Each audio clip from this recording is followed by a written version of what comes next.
students, welcome to essntials. So let's dive into the Hindu analysis. It is a holistic and comprehensive approach all the way from today's to till 22nd to till today, January 2026. Will be covered in today's analysis part, and hope I am completely recovered only because of your best wishes and gratitude from your side. So I'm really grateful to have each and every one of you as a great well-wisher from each and every corner of our country. So thank you one and for all, and once for all also it's fine for it's a very small word to describe, but still I have to give a lot of gratitude from my end. Thank you everyone, those who have wished and fulfilled all my pain in the greatest way as you can. Thank you so much, and so many mails I have got in order to recover as soon as possible and resume the analysis part. Thank you for all the love and respect and support from your end, and hopefully you are doing well from your end. Please take care of your health, because ultimately health is wealth, as I know. ಆರೋಗ್ಯವೇ ಭಾಗ್ಯ ಅಂತಲೂ ಹೇಳ್ತೀವಿ ಕನ್ನಡದಲ್ಲಿ. So health comes first before anything else, and please be aware about that particular factor and focus upon your health and as well as on your studies simultaneously, because both equally takes you to the greater level, and hope you'll do that from your end. And if you have any queries, then do mail through an essntials2025@gmail.com. So I was engaged a little bit during these many days, and I was recovering completely. So thank you for all the patience from your end, and myself, your Pooja Shumkor ma'am. Let's dive into the most important articles has been covered over here, and do not check out the slides numbers. Okay, numbers never makes you greater role over here, because the ultimate thing is to whether this particular article will get into your UPSC exam or not. That will ultimately matters. So hope you got my point and understood in a well manner what I am trying to convey it to you. So let's dive into the Chagos archipelago, which is in the Indian Ocean. It's a part of Indian Ocean. It's an island. So island is a part of archipelago in the Indian Ocean. So that is how it was in the news. And Trump has slammed UK, United Kingdom's move to relinquish the Chagos Island. So as you can see over here, Trump is known for his own disasters. He will do one or the other things which is unethical, but still he'll do, and he'll continue the same. I don't know why he's like that. ಚಾಗೋಸ್ ದ್ವೀಪಗಳನ್ನು ಬಿಟ್ಟು ಕೊಡುವಂತಹ UK ಕ್ರಮವನ್ನು Trump ಟೀಕಿಸಿರುವಂತಹ ಸುದ್ದಿಯನ್ನು ನಾವಿಲ್ಲಿ ಕಾಣಬಹುದು. And Hindu ಮಹಾಸಾಗರದಲ್ಲಿರುವಂತಹ ಚಾಗೋಸ್ನ ದ್ವೀಪ ಸಮೂಹದ ಬಗ್ಗೆ ನೋಡೋಣ. And Chagos archipelago is equally important for your exams. Let's dive into it. Chagos archipelago history involves Portuguese discovery. Just a minute.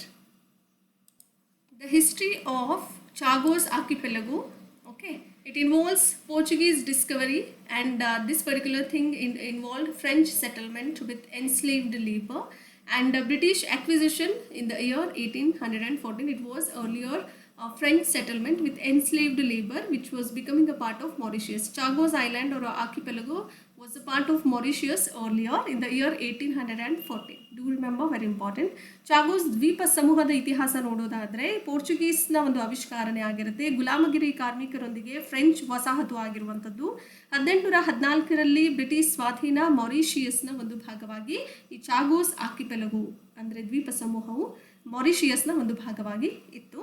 And in the year 1965, the UK has completely detached the Chagos Islands from Mauritius. This is very important. It has become an independent region. Okay, so in the year 1965, this is very important, and the UK has detached it to form the British Indian Ocean Territory. Due to this British Indian Ocean Territory, this UK has detached Chagos Islands from the Mauritius. Earlier in the year 1814, it was a part of Mauritius, right? So US military base on Diego Garcia has forcibly for this particular region, US military base on Diego Garcia, and forcibly removing the indigenous Chagosian people to Mauritius and Seychelles. And later on, UK has completely detached Chagos Islands or archipelago from Mauritius. So very important fact.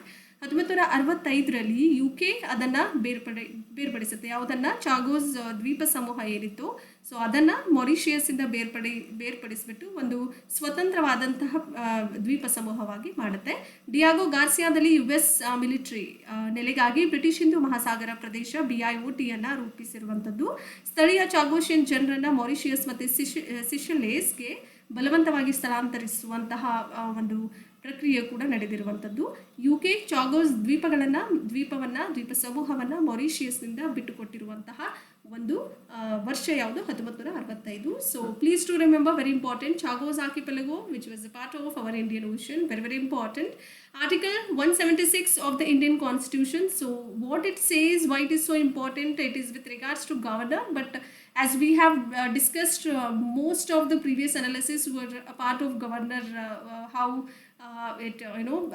governor role and why he's keeping his all those things with him only. He's not sending to or giving to towards president. He is keeping so longer with him only. So there was an issue and dispute earlier also, but now also, but we are mainly focusing upon Article 176. So governor altered certain policy speech in the assembly, says Kerala chief minister, and governor even refuses to read the customary speech, especially in Tamil Nadu house. So it was with regards to governor in common. So but as we can focus over here would be Article 176. UPSC might ask a question on this as well. Article 176 of our Indian Constitution mandates certain special address by the governor to all those state legislatures, respective state legislatures, at the commencement of the first session right after a general election. Okay, and at the start of the first session each year. So it will be done at the start of each year. New Year's first session will be done through Article 176. So that is how it was in the news. Very important for your exams. Bharat ಸಂವಿಧಾನದ 176ನೇ ವಿಧಿ ಬಗ್ಗೆ ನೋಡೋದಾದರೆ ಯಾಕೆ ಸುದ್ದಿಯಲ್ಲಿತ್ತು ಅನ್ನೋದನ್ನು ನೋಡೋಣ. ರಾಜ್ಯಪಾಲರು ವಿಧಾನಸಭೆಯಲ್ಲಿ ನೀತಿ ಭಾಷಣವನ್ನು ಬದಲಾಯಿಸ್ತಾರೆ ಅನ್ನುವಂತಹ ಹೇಳಿಕೆಯನ್ನು ಕೇರಳ CM ಅವರು, ಮುಖ್ಯಮಂತ್ರಿಯವರು ಹೇಳ್ತಾರೆ. ಅದರ ಜೊತೆಯಲ್ಲಿ ರಾಜ್ಯಪಾಲರು ತಮಿಳುನಾಡು ಸದನದಲ್ಲೂ ಸಹ ಸಾಂಪ್ರದಾಯಿಕ ಭಾಷಣವನ್ನು ಓದಲಿಕ್ಕೆ ನಿರಾಕರಣೆ ಮಾಡಿದ್ದಾರೆ. ಸೊ ಹಾಗಾಗಿ ಆ ಒಂದು ಆರೋಪವನ್ನು ಹೊತ್ತುಕೊಂಡು ಕೆಲಸ ಮಾಡಿದ್ದಾರೆ ಎಲ್ಲಿ? ತಮಿಳುನಾಡಿನ ಒಂದು ರಾಜ್ಯಪಾಲರಾಗಿರುವಂಥವರು. ಸೊ ಹಾಗಾಗಿ ಸುದ್ದಿಯಲ್ಲೂ ಸಹ ಕಾಣ್ಬೋದು. ಸೊ ಅದು ನಮಗೆ ಮುಖ್ಯವಾದಂಥ ಅಂಶವೇ ಅಲ್ಲ. ಅಂದರೆ ನಮ್ಮ ಪರೀಕ್ಷೆ ಅಂತ ಬಂದಾಗ ನಾವು ಎಕ್ಸಾಮ್ಗೆ ಆ ಪರೀಕ್ಷೆಗೆ ಏನು ಅನುಕೂಲವಾಗಿರುತ್ತೋ, ಯಾವ ಥರ ಪ್ರಶ್ನೆಗಳು ಕೇಳಬಹುದು, ಅದರ ಪ್ರಕಾರವಾಗಿ ನಾವು ಓದುವಂತಹ ಅಭ್ಯಾಸವನ್ನು ಬೆಳೆಸ್ಕೊಳ್ಬೇಕಾಗತ್ತೆ. ಸೊ ಹಾಗಾಗಿ ಸಂವಿಧಾನದ 176ನೇ ವಿಧಿ ಬಗ್ಗೆ ನೋಡೋದಾದರೆ, ನಮ್ಮ ಭಾರತ ಸಂವಿಧಾನದ 176ನೇ ವಿಧಿಯ ಪ್ರಕಾರ ಸಾರ್ವತ್ರಿಕ ಚುನಾವಣೆಯ ನಂತರ ಮೊದಲ ಅಧಿವೇಶನದ ಆರಂಭದಲ್ಲಿ ಮತ್ತು ಪ್ರತಿ ವರ್ಷ ಮೊದಲ ಅಧಿವೇಶನದ ಆರಂಭದಲ್ಲಿ ರಾಜ್ಯಪಾಲರು ರಾಜ್ಯ ವಿಧಾನಸಭೆಯನ್ನು ಉದ್ದೇಶಿಸಿ ವಿಶೇಷ ಭಾಷಣವನ್ನು ಮಾಡುವಂತಹ ಒಂದು ಪ್ರಕ್ರಿಯೆಯನ್ನು ಒಳಗೊಂಡಿರುವಂತೆ ಈ ಒಂದು ವಿಧಿ 176. So this is what is about Article 176, and this was the first session after a general election, and at the start of the first session each year, and governor will address, special address has been driven by our governor, respective governor of the state legislatures at the commencement of the first session of right after our general election. So very important for your exams. Again, I have over and over again we are repeating the things, then it must be very useful and very important for your exam. Juristic person, so this term is very important for your exams. You might expect a question on this as well. Supreme Court to examine query by Tamil Nadu and Kerala on whether Enforcement Directorate ED is a juristic person or not. So that is how it was in the news. ನ್ಯಾಯಶಾಸ್ತ್ರದ ವ್ಯಕ್ತಿ ಅಂತ ಕರೆಯಲಾಗುತ್ತೆ. Okay, so ಏನು ಹೇಳ್ತಾ ಇದೆ ಅಂತ ನೋಡೋದಾದರೆ, ಜಾರಿ ನಿರ್ದೇಶನಾಲಯ ED ನ್ಯಾಯಾಂಗ ವ್ಯಕ್ತಿಯ ಬಗ್ಗೆ ಅಥವಾ ನ್ಯಾಯಶಾಸ್ತ್ರದ ವ್ಯಕ್ತಿ ಅಂತಲೂ ಹೇಳಬಹುದು. ಸೊ ಇದರ ವ್ಯಕ್ತಿಯೇ ಅನ್ನೋದರ ಬಗ್ಗೆ ತಮಿಳುನಾಡು ಕೇರಳ ಸಲ್ಲಿಸಿರುವಂತಹ ಪ್ರಶ್ನೆಯನ್ನು ಸುಪ್ರೀಂ ಕೋರ್ಟ್ ಪರಿಶೀಲನೆಯನ್ನು ಮಾಡಿದೆ. ಸೊ ಹಾಗಾಗಿ ಸುದ್ದಿಯಲ್ಲೂ ಸಹ ಕಾಣಬಹುದು. And what is this juristic definition? How would you define it? So it is a juristic person is not a human. He is not a human being, but the law treats it like one. But law will treat it just like one. So ಕಾನೂನು ತಜ್ಞರಾದ ವ್ಯಕ್ತಿ ಮನುಷ್ಯರಲ್ಲ, ಆದರೆ ಕಾನೂನು ಅವರನ್ನು ಒಬ್ಬ ವ್ಯಕ್ತಿಯಂತೆ ಪರಿಗಣಿಸಲಾಗುತ್ತೆ ಅಂತ ಹೇಳಲಾಗ್ತಾ ಇದೆ. ಕಾನೂನು ಮಾತ್ರ ಅದನ್ನು ಒಬ್ಬ ವ್ಯಕ್ತಿ ಅಂತಲೇ ಪರಿಗಣನೆ ಮಾಡುತ್ತೆ, ಬಟ್ ಆ ಥರದ್ದು ಯಾವುದೇ ಕಾನೂನು ತಜ್ಞರಾದ ವ್ಯಕ್ತಿ ಮನುಷ್ಯರಲ್ಲ ಅನ್ನುವಂಥದ್ದು ಹೇಳಿಕೆಯನ್ನು ನೀಡಲಾಗ್ತಾ ಇದೆ. This is what is about juristic person. Hope you'll expect a question on this. Examples include any companies or corporations is a great example for juristic person, and all these entities can have legal rights. First important fact would be it must have a legal right. Second one, they have to go to court, and third one, be sued or sued by others. So very very important. ಕೆಲವೊಂದು ಘಟಕಗಳ ಆಧಾರದ ಮೇಲೆ ನೋಡೋದಾದರೆ ಕಾನೂನು ಹಕ್ಕುಗಳನ್ನು ಹೊಂದಿರಬಹುದು, ನ್ಯಾಯಾಲಯಕ್ಕೂ ಸಹ ಹೋಗಬಹುದು, ಮತ್ತು ಇತರರ ಮೇಲೆ ಮೊಕದ್ದಮೆ ಹೂಡಬಹುದು ಅಥವಾ ಮೊಕದ್ದಮೆ ಕೂಡ ಹೂಡಬಹುದು ಅಂತ ಹೇಳಲಾಗ್ತಾ ಇದೆ. ಓಕೆ, ಇತರರ ಮೇಲೇನೂ ಮಾಡಬಹುದು ಅಥವಾ ಅವರೇ ಮೊಕದ್ದಮೆನ ಹೂಡಲೂಬಹುದು ಅಂತ ಹೇಳಲಾಗ್ತಾ ಇದೆ. ಉದಾಹರಣೆ ನೋಡೋದಾದರೆ ಕಂಪನಿಗಳಾಗಿರುತ್ತೆ, ನಿಗಮಗಳು ಆಗಿರುತ್ತೆ. ಸೊ ಹಾಗಾಗಿ ನೀವು ಇದು ತುಂಬ ಮುಖ್ಯವಾದಂತಹ ಒಂದು ಆರ್ಟಿಕಲ್ ಅಂತಲೇ ಕನ್ಸಿಡರ್ ಮಾಡಿ ನೋಟ್ಸನ್ನು ಬರ್ಕೊತಾ ಹೋಗಿ ಸಾಧ್ಯವಾದರೆ. Dispute includes Kerala and Tamil Nadu says that Enforcement Directorate is not a juristic person. Okay, ED is not a juristic person. It is only who is ED? ED is only a government department created by law. As per law, government department has been created, which is called as ED. So it should not file any writ petitions. They are not allowed to or not able to file any writ petitions in high courts like as others will do. Like private person can file a writ petitions in high court, and companies can also file certain writ petitions. But as per when it comes to ED and all of those things, company and any person, ED should not file any sort of writ petitions in the high court. So that is how the dispute includes over here. ವಿವಾದ ನೋಡೋದಾದರೆ ಜಾರಿ ನಿರ್ದೇಶನಾಲಯ ಕಾನೂನುಬದ್ಧ ವ್ಯಕ್ತಿ ಇರೋದಿಲ್ಲ. ಅವರು ಇಡಿ ಅಂತ ಬಂದಾಗ ಕೇವಲ ಕಾನೂನಿನಿಂದ ರಚಿಸಲ್ಪಟ್ಟಂಥ ಸರ್ಕಾರಿ ಇಲಾಖೆ ಆಗಿರುವಂಥದ್ದು. ಆದ್ದರಿಂದ ಅದು ಖಾಸಗಿ ವ್ಯಕ್ತಿ ಅಥವಾ ಕಂಪನಿಯಂತೆ ಹೈಕೋರ್ಟ್ಗಳಲ್ಲಿ ಯಾವುದೇ ರಿಟ್ ಅರ್ಜಿಗಳನ್ನು ಸಲ್ಲಿಸಬಾರದು ಅನ್ನುವಂಥ ಹೇಳಿಕೆಯನ್ನು ಕೇರಳ ಮತ್ತು ತಮಿಳುನಾಡು ತಮ್ಮ ಒಂದು ಹೇಳಿಕೆಯಾಗಿ ವ್ಯಾಖ್ಯಾನ ಮಾಡಲಾಗಿದೆ. So Pax Silica Summit, again this is a second time we are discussing about Pax Silica. Pax Silica is always we are talking about semiconductors, artificial intelligence, digital things. So all these are a part of Pax Silica. So very important summit. The importance of Pax Silica for India. Why do India has been invited for this Pax Silica? So why India needs to be a part of it, so that has been described so well. So let's dive into that. US convened the inaugural Pax Silica Summit to secure the supply chain. In order to secure the supply chain of critical minerals, rare earth elements and to build advanced manufacturing, in order to have a great aim called as advanced manufacturing logistics capabilities, especially with regards to critical minerals, to new frontier technologies such as semiconductors and artificial intelligence. So this is the main aim behind making the Pax Silica Summit. So in order to secure all those supply chain related to critical minerals and rare earth elements and semiconductors, AI, etc. Meaning Pax stands for, or the meaning of Pax would be peace, and silica would be key semiconductor materials. In turn, the meaning even includes, further it includes technology supply chain should promote both peace and prosperity. So that is what Pax Silica stands for. Okay. ಇಲ್ಲಿ ಇತ್ತೀಚೆಗೆ ಭಾರತಕ್ಕೆ packs ಸಿಲಿಕಾದ ಮಹತ್ವದ ಬಗ್ಗೆ ನೋಡೋದಾದರೆ ಏನು ಹೇಳಲಾಗ್ತಾ ಇದೆ packs silica ಶೃಂಗಸಭೆ ಬಗ್ಗೆ ನೋಡೋಣ. ಸೊ ನಿರ್ಣಾಯಕ ಖನಿಜಗಳು, ಅಪರೂಪದ ಭೂಮಿಯ ಅಂಶಗಳ ಪೂರೈಕೆ ಸರಪಳಿಯನ್ನು ಸುರಕ್ಷಿತಗೊಳಿಸಲಿಕ್ಕೆ ಮತ್ತು ಸೆಮಿಕಂಡಕ್ಟರ್ಗಳು ಮತ್ತು ಎಐನಂಥ ಹೊಸ ಗಡಿನಾಡು ತಂತ್ರಜ್ಞಾನಗಳಿಗೆ ನಿರ್ಣಾಯಕವಾದಂತಹ ಮುಂದುವರಿದ ಉತ್ಪಾದನೆ ಮತ್ತು ಲಾಜಿಸ್ಟಿಕ್ಸ್ನ ಸಾಮರ್ಥ್ಯಗಳನ್ನು ನಿರ್ಮಿಸಲಿಕ್ಕೆ ಅಮೆರಿಕಾವು ಉದ್ಘಾಟನಾ ಪ್ಯಾಕ್ಸ್ ಸಿಲಿಕಾ ಶೃಂಗಸಭೆಯನ್ನು ಕರೆದಿರುವಂತಹ ಸನ್ನಿವೇಶ ನೀವಿಲ್ಲಿ ಕಾಣಬಹುದು. ಅದರ ಜೊತೆಲಿ ಇದರ ಅರ್ಥ ನೋಡೋದಾದರೆ ಪ್ಯಾಕ್ಸ್ ಅಂದರೆ ಶಾಂತಿ, ಸಿಲಿಕಾ ಅಂದರೆ ಪ್ರಮುಖ ಅರೆವಾಹಕ ವಸ್ತು ಅಂತ ಕರೆಯಲಾಗುತ್ತೆ.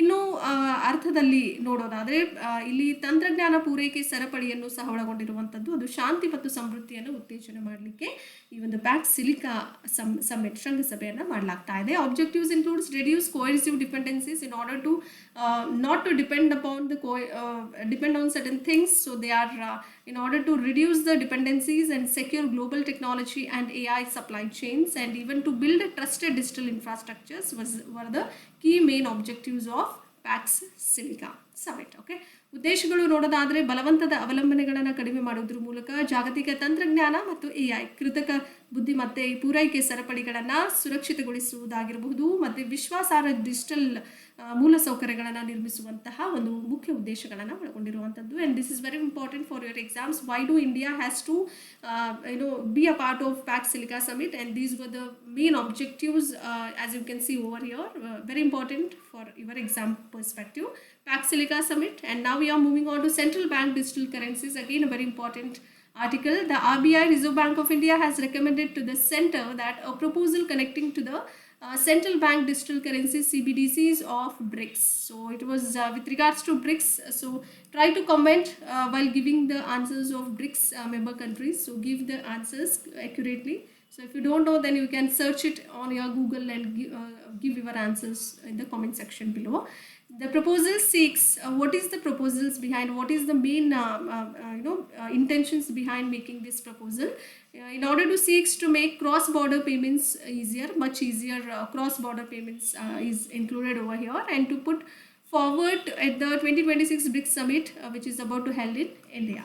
Okay, very important. 2026 BRICS Summit is about to happen in India. So that is how it was in the news. Very, very important. Kendra Bank digital currency ಬಗ್ಗೆ ನೋಡೋದಾದ್ರೆ ಬ್ರಿಕ್ಸ್ನ ಸೆಂಟ್ರಲ್ ಬ್ಯಾಂಕ್ ಡಿಜಿಟಲ್ ಕರೆನ್ಸಿಗಳನ್ನು ಅಂದರೆ ಈ ಒಂದು ಸಂಪರ್ಕಿಸುವ ಪ್ರಸ್ತಾವನೆಯನ್ನು RBI ಕೇಂದ್ರಕ್ಕೆ ಶಿಫಾರಸು ಮಾಡಲಾಗಿರುವಂಥದ್ದು ಸನ್ನಿವೇಶ ನೀವು ನೋಡ್ತಾ ಇದ್ದೀರಾ. ಅದ್ರ ಜೊತೆಯಲ್ಲಿ ಈ ಪ್ರಸ್ತಾವನೆಯು ಗಡಿ ಆಚೆಗಿನ ಪಾವತಿಗಳನ್ನು ಸುಲಭಗೊಳಿಸುವಂತಹ ಒಂದು ಪ್ರಮುಖ ಗುರಿಯನ್ನು ಸಹ ಒಳಗೊಂಡಿರುವಂಥದ್ದು. ಭಾರತದಲ್ಲಿ 2026 ಬ್ರಿಕ್ಸ್ ಶೃಂಗಸಭೆಯಲ್ಲಿ ಮಂಡಿಸಲಿಕ್ಕೆ ಪ್ರಯತ್ನಿಸ್ತಾ ಇದೆ ಅಂತ ಹೇಳಲಾಗ್ತಾ ಇದೆ. While none of the BRICS members have fully launched their digital currencies. None of the BRICS members have fully launched their digital currencies. All 5 main members, 5 of the most important 5 main members have been running their pilot projects itself. But India has launched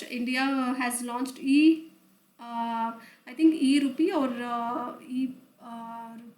e-rupee or something like e-rupee only. So in the year 2022 they have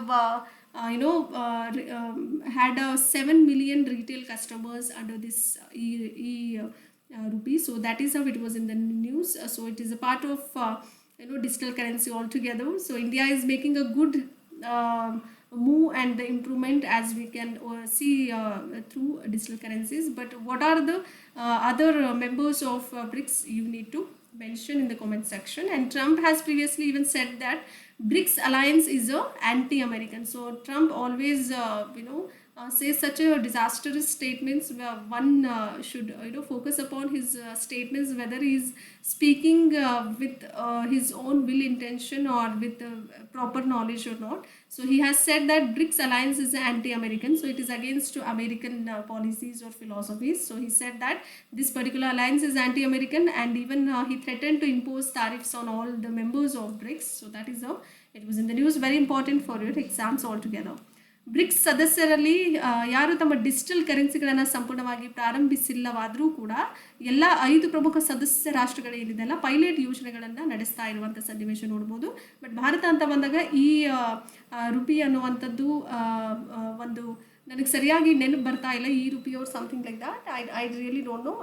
Something we have made a digital currency called as e-rupee, or I'll get corrected by tomorrow. Okay, so that particular ಅಂದರೆ ಈ rupee ಅನ್ನುವಂಥದ್ದಿಂದ 7 million retail customers, ಅಂದರೆ ಅಷ್ಟು ಗ್ರಾಹಕರು ಈ ಒಂದು digital ಪ್ಲ್ಯಾಟ್ಫಾರ್ಮ್ಗಳನ್ನು ಅಥವಾ digital ಕರೆನ್ಸಿಗಳನ್ನು ಬಳಕೆ ಮಾಡ್ತಾ ಇದ್ದಾರೆ. ಸೊ ಹಾಗಾಗಿ ಇಂಡಿಯಾನ ಬಿಟ್ಟು, ಭಾರತವನ್ನು ಬಿಟ್ಟು ಇನ್ನು ಉಳಿದ ಸದಸ್ಯ ರಾಷ್ಟ್ರಗಳು ಯಾವುದು ಬ್ರಿಕ್ಸ್ಗೆ ಅನ್ನುವಂಥದ್ದನ್ನು ನೀವು ಕಮೆಂಟ್ ಸೆಕ್ಷನಲ್ಲಿ ಹೆಸರನ್ನು ಹೇಳಬೇಕಾಗತ್ತೆ. ಆ್ಯಂಡ್ ಬ್ರಿಕ್ಸ್ ಮೈತ್ರಿಕೂಟವು ಅಮೇರಿಕನ್ ವಿರೋಧಿ ಅಂತ ಹೇಳಲ್ಪಡಲಾಗಿದೆ. ಟ್ರಂಪ್ ಅವ್ರು ಹೇಳ್ತಾರೆ ಈ ಒಂದು ವ್ಯಾಖ್ಯಾನವನ್ನು, ಅಮೇರಿಕನ್ ವಿರೋಧಿಯಾಗಿರುವಂಥ ಮೈತ್ರಿಕೂಟ ಬ್ರಿಕ್ಸ್ ಆಗಿರುತ್ತೆ ಅಂತ ಹೇಳಿದ್ದಾರೆ. ಅದರ ಜೊತೆಯಲ್ಲಿ ಅದರ ಸದಸ್ಯರ ಮೇಲೆ ಸುಂಕ ವಿಧಿಸುವಂತಹ ಒಂದು ಬೆದರಿಕೆಯೂ ಸಹ ಹಾಕಿರ್ತಾರೆ ಈ ಟ್ರಂಪ್ ಅವರು. ಸೊ ಹಾಗಾಗಿ ಸುದ್ದಿಯಲ್ಲಿ ನೋಡಬಹುದು.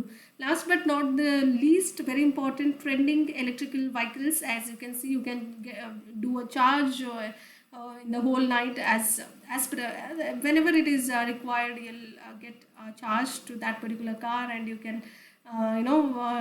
run that car throughout anywhere and everywhere, wherever you can go with that particular electrical vehicle.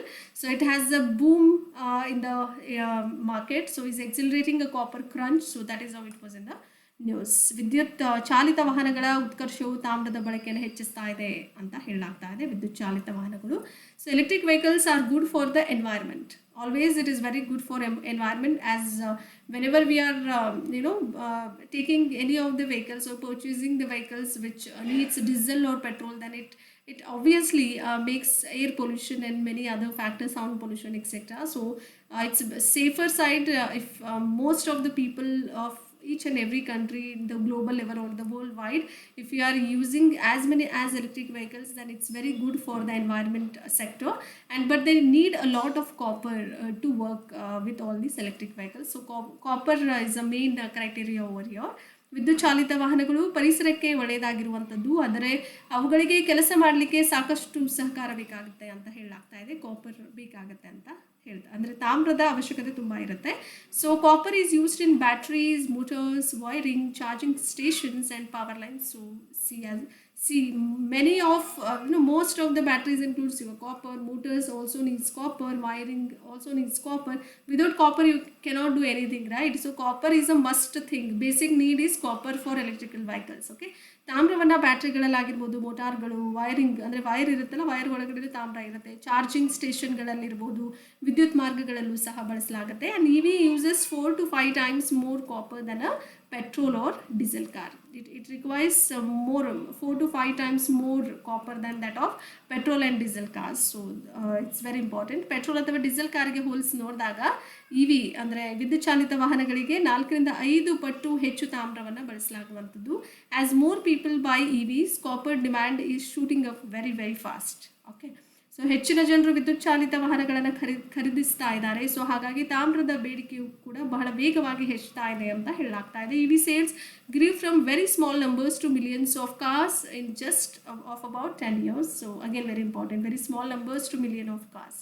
ಕೇವಲ 10 ವರ್ಷಗಳಲ್ಲಿ ವಿದ್ಯುತ್ ಚಾಲಿತ ವಾಹನಗಳು ಇ ವಿ ಮಾರಾಟವು ಬಹಳ ಕಡಿಮೆ ಸಂಖ್ಯೆಯಿಂದ ಲಕ್ಷಾಂತರ ಕಾರುಗಳಿಗೆ ಬೆಳೀತಾ ಇದೆ. So it's a good initiative and a good improvement. As we can see here, it's environment friendly ದೋ. So most of the people should take and purchase electric vehicles rather than dependency is more when it comes to diesel oriented and petrol oriented cars. So hope you enjoyed today's session, and if you like the content, do like, share and subscribe and share it among your friends as well. Give your 100% efforts from your end without taking any pressure or any sort of stress or load. Be calm and composed and try to give your 100% efforts.